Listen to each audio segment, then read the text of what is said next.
السلام علیکم محترم ناظرین، آج کی ویڈیو میں درود شریف کے فضائل، اہمیت اور برکات ذکر کی جائیں گی۔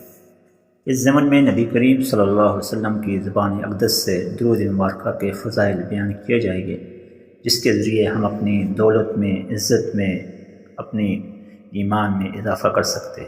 سب سے بڑی کامیابی یہ ہے کہ درود شریف پڑھنے والے کا ہر عمل فوراً قبول ہو جاتا ہے، کامیابی اور خوشی اس کا مقدر بن جاتی ہے۔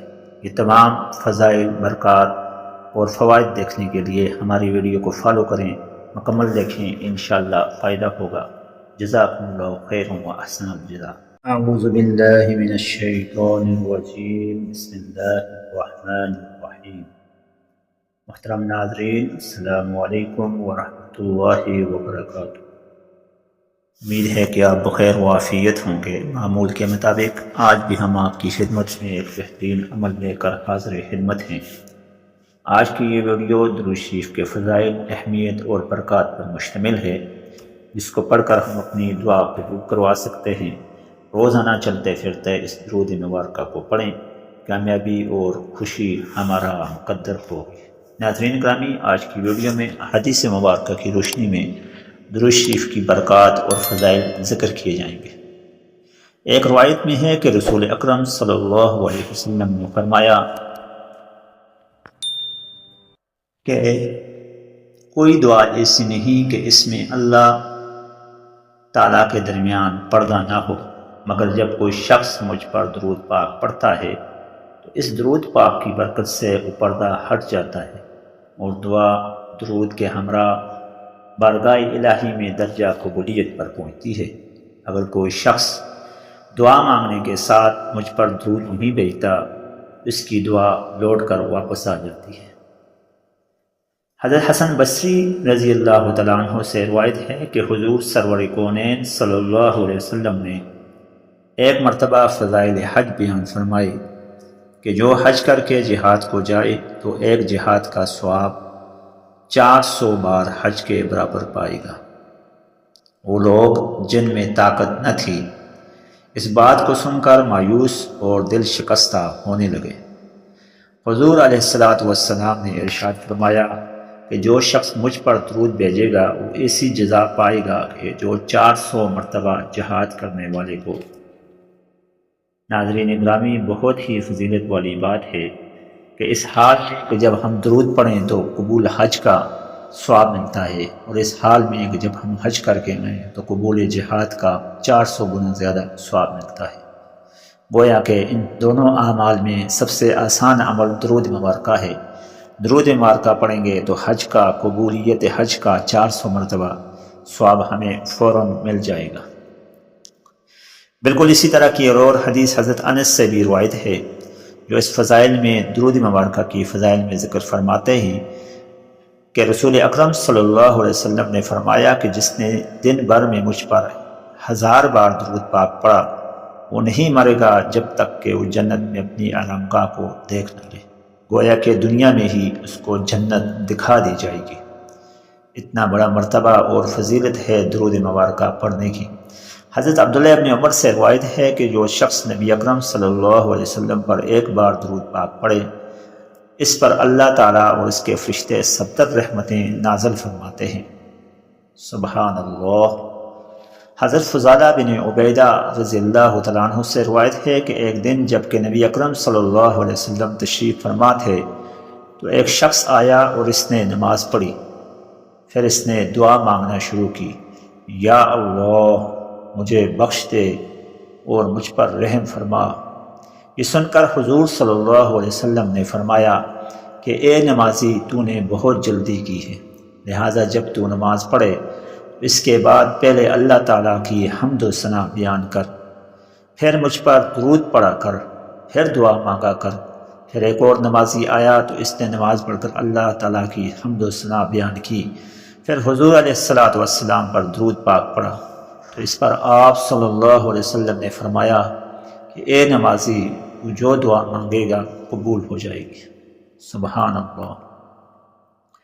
ایک حدیث میں روایت ہے جس میں نبی کریم صلی اللہ علیہ وسلم درود شریف کی ہی فضیلت بیان فرماتے ہیں یہ روایت ہے حضرت امام حسین رضی اللہ تعالیٰ عنہ سے، انہوں نے فرمایا کہ نبی کریم صلی اللہ علیہ وسلم نے فرمایا کہ تم جہاں کہیں بھی ہو مجھ پر درود پاک پڑھتے رہا کرو، بے شک تمہارا درود میرے پاس پہنچتا ہے۔ ایک اور روایت حضرت عمار بن یاسر رضی اللہ تعالیٰ عنہ سے بالکل اسی طرح مروی ہے، وہ فرماتے ہیں کہ رسول اکرم صلی اللہ علیہ وسلم نے فرمایا کہ اللہ تعالیٰ نے ایک فرشتہ میری قبر پر مقرر کر رکھا ہے جس کو ساری مخلوق کی باتیں سننے کی قدرت عطا فرما رکھی ہے۔ جو شخص مجھ پر درود بھیجتا رہے گا وہ فرشتہ مجھ کو اس کا اور اس کے باپ دادا کا نام لے کر درود پہنچاتا رہے گا، مطلب باپ کا نام کہ فلاں کا بیٹا ہے، اس نے آپ پر درود مبارکہ پڑھی ہے۔ حضرت ابو درداء رضی اللہ تعالیٰ عنہ سے روایت ہے کہ حضور صلی اللہ علیہ وسلم نے فرمایا کہ مجھ پر ہر جمعہ کے دن درود پاک کی کثرت کیا کرو، کیونکہ یہ دن یوم مشہود ہے، اس دن فرشتے حاضر ہوتے ہیں۔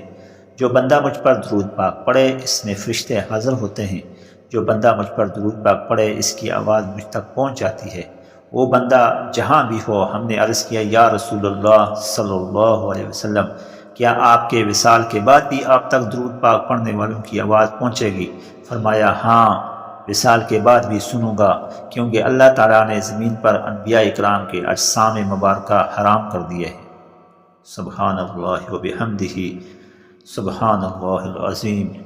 ناظرین گرامی، درود مبارکہ کی فضیلت کے ساتھ ساتھ انبیاء اکرام علیہ السلام کا تمام مخلوقات میں فضیلت اور افضلیت کا معیار چیک کریں کہ اللہ تبارک و تعالیٰ نے حکم دے رکھا ہے زمین کو کہ میرے جو پیارے حبیب ہیں صلی اللہ علیہ وسلم اور میرے جو دوسرے برگزیدہ بندے ہیں انبیاء اکرام، ان کے جسم کو کھانا بھی نہیں، داغ تک نہیں لگانا۔ یہاں تک کہ ایک اور حدیث مبارکہ میں تو یوں ذکر ہوا کہ اللہ تعالیٰ کے پیغمبر جو ہیں ان کو وہاں پر کھانا ملتا ہے، وہ اپنے اجسام کے ساتھ، اجسام مبارکہ کے ساتھ عبادت کرتے ہیں، اور ان کو درود مبارکہ جب بھی کوئی امتی پڑھتا ہے نبی کریم صلی اللہ علیہ وسلم کو درود مبارکہ پہنچائی جاتی ہے۔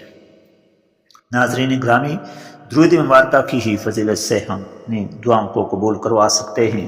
چلتے پھرتے درود شریف کو پڑھیں، کامیابیاں اور خوشیاں ہمارا قدر ہوں گی۔ آج کا وظیفہ ہم بتاتے ہیں۔ درود مبارکہ کی حدیث کے مطابق ہزاروں قسمیں ہیں، ہزاروں الفاظ سے درود مبارکہ نقل کی گئی۔ بعض مرتبہ درود ابراہیمی یعنی اللہم صلی علی محمد، پوری درود ابراہیمی جو ہم نماز میں پڑھتے ہیں یہ درود کا ذکر ہے۔ بعض مرتبہ اللہم صلی علی محمد النبی الامی وعلی آلہ وصحبہ وبارک وسلم وصلی علیہ، اس درود کا ذکر ہے۔ بعض جگہوں پر الصلاۃ والسلام علیک یا رسول اللہ، اس درود کا ذکر ہے۔ بعض جگہوں پر السلام علیک ایھا النبی ورحمۃ اللہ وبرکاتہ، ساتھ سلام کا ذکر ہے۔ بعض جگہ پر صلی اللہ علیہ وسلم کا ذکر ہے۔ ناظرین گرامی، اللہ کے پیارے حبیب پر جس حالت میں بھی، جن الفاظ میں بھی درود بھیجا جائے، سلام بھیجا جائے، وہ ان کو پہنچتا ہے۔ آج کا یہ وظیفہ صلی اللہ علیہ وسلم انتہائی مختصر درود والا وظیفہ ہے۔ گزشتہ کل ہم نے صلی اللہ علی محمد بتایا، صلی اللہ علیہ وآلہ وسلم والا وظیفہ آج ہم بتا رہے ہیں۔ اس وظیفے کو پڑھیں، بار بار پڑھیں، چلتے پھرتے پڑھیں، اٹھتے بیٹھتے پھریں، اپنا اوڑھنا بچھونا سونا سب کچھ اسی کو قرار دے دیں۔ دل آپ کا گواہی دے رہا ہو نبی کی نبوت کا، خاتم المرسلین کی ختم نبوت کا، نبی کی سنتوں سے پیار کا، نبی سے عشق کا، نبی سے عشق اور مناجات کا، نبی سے وسیلے اور شفا کا دل گواہی دے رہا ہو۔ اللہ کے پیارے حبیب سے محبت